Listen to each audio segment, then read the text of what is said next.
Sebuah video memakan sesajen beredar dan viral di media sosial.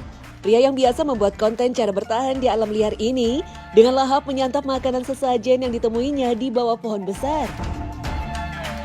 Mulanya, pria yang akrab disapa Dede ini menyusuri hutan yang tak disebutkan di mana letaknya. Di tengah hutan, ia melihat sesajen lengkap di bawah pohon besar. Tanpa pikir panjang, pria berambut gondrong ini terlihat santai menikmati hidangan sesajen. Oh, hoki banget teman-teman. Petualangan hari ini emang hoki banget. Tadinya rencana saya mau cari satwa buat bisa di mukbang. Ternyata saya nemu sesajen masyarakat teman-teman. Ya udah, kita langsung olah si telur bebek teman-teman. Yuk. Dalam sesajen tersebut terdapat ayam, kopi, air putih dalam kendi, dan juga beberapa bunga. Bahkan ia juga berdoa dahulu sebelum menyantap hidangan sesajen itu. Bismillahirrahmanirrahim. Lihat teman-teman.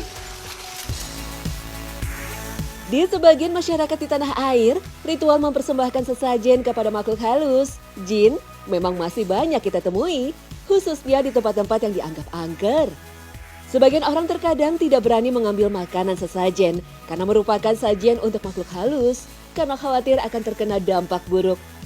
Akan tetapi ada saja orang yang iseng atau mungkin karena motif lain, misalnya menganggap mubazir kalau tidak dimakan, sehingga berani mengambilnya untuk dimakan. Pertanyaannya, apakah dalam syariat agama, menyantap makanan sesajen itu dibolehkan? Memakan sesajen atau makanan yang dihidangkan untuk persembahan pada makhluk halus bisa boleh dan bisa tidak. Ada makanan tertentu dari sesajen yang boleh kita makan dan ada pula jenis makanan tertentu yang tidak boleh kita makan.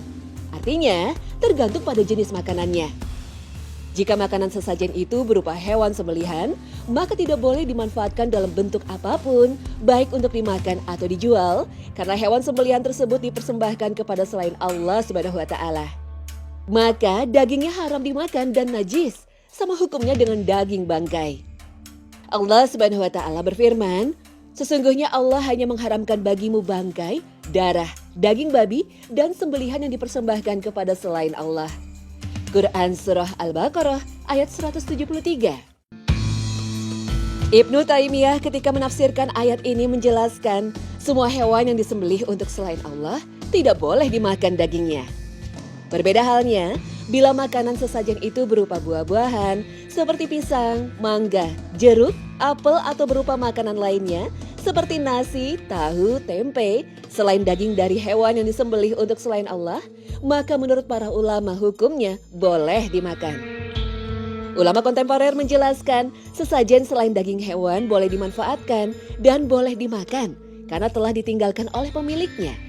Sama seperti jenis harta lain yang ditinggalkan oleh pemiliknya untuk siapa saja yang menginginkannya, seperti bulir padi dan buah kurma yang ditinggalkan oleh para petani dan pengetom pohon kurma untuk orang-orang miskin. Lalu, apa dasar dibolehkannya memanfaatkan sesajen selain daging hewan? Pertama, tidak ada dalil yang mengharamkannya dan tidak termasuk dalam kategori sesuatu yang dipersembahkan kepada selain Allah. Kedua, tindakan Nabi Muhammad SAW ketika beliau mengambil harta yang dipersembahkan oleh orang-orang musyrik yang tersimpan dalam perbendaharaan berhala Al-Latah, lalu beliau gunakan untuk melunasi utang seorang sahabat yang bernama Urwah bin Mas'ud As-Saqafi. Rasulullah SAW dalam hadis ini tidak menganggap disajikannya harta tersebut kepada berhala Al-Latah sebagai sebab pelarangan mengambil dan memanfaatkan harta tersebut jika bisa diambil dan dimanfaatkan. Wallahu a'lam.